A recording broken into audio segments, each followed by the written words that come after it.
एक समय की बात है। एक राजा की बेटी थी जिसका नाम मंदिरा था। राजकुमारी मंदिरा को सुख सुविधा की इतनी आदत हो गई थी कि वह उनके बिना रह नहीं पाती थी। वह अपने पिता की बहुत लाडली थी। जब वह बड़ी हुई तो उसके पिता उसके लिए एक अच्छा वर ढूंढने लगे। एक दिन एक युवक राजा के पास आया। उसने राजकुमारी का हाथ राजा से मांगा।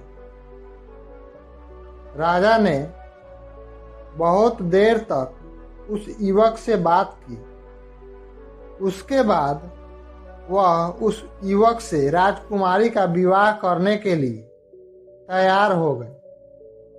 लेकिन जब राजकुमारी को पता चला कि जिस युवक से उसका विवाह होने वाला है वह कोई राजा या राजकुमार नहीं है, तो उसने विवाह करने से मना कर दिया। लेकिन राजा भी आखिर उसके पिता थे। अंत में राजा की आज्ञा मंदिरा को माननी ही पड़ी। विवाह के बाद दूल्हा और दुल्हन एक गाड़ी में बैठे और अपने घर में रहने चले गए। उनकी गाड़ी सुअरों के एक बाड़े के आगे रुका। वहीं एक झोपड़ी भी थी। युवक ने कहा, हमारा घर आ गया है, आओ अंदर चले। राजकुमारी को यह देखकर बेहद ही आश्चर्य हुआ कि उसके पिता ने उसका विवाह एक सूअर पालने वाले से कैसे कर दिया। लेकिन राजकुमारी मंदिरा बेवश थी। वह अब कुछ कर भी नहीं सकती थी।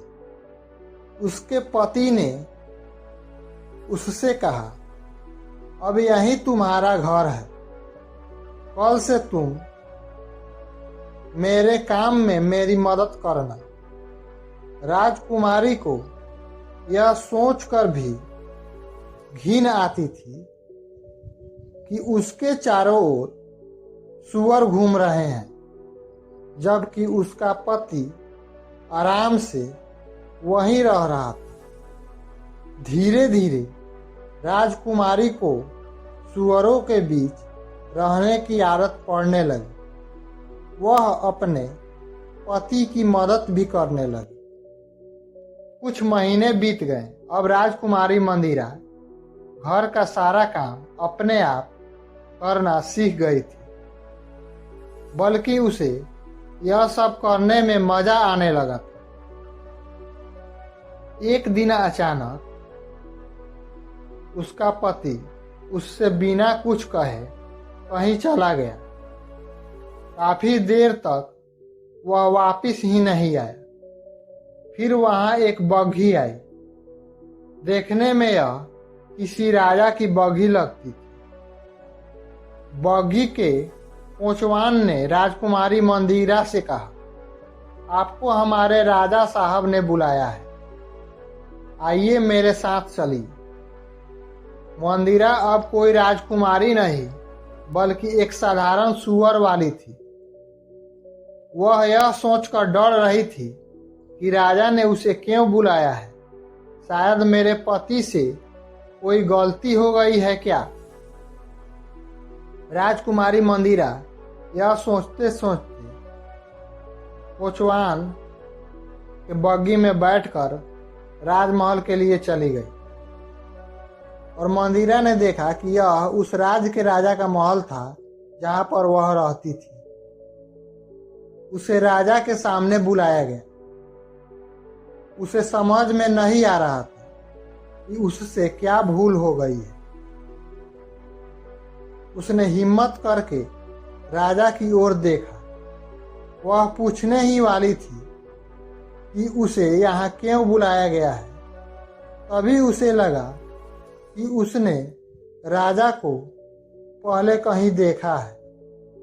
ध्यान से देखने पर उसे पता चला कि सामने राज सिंहासन पर और कोई नहीं उसका पति था।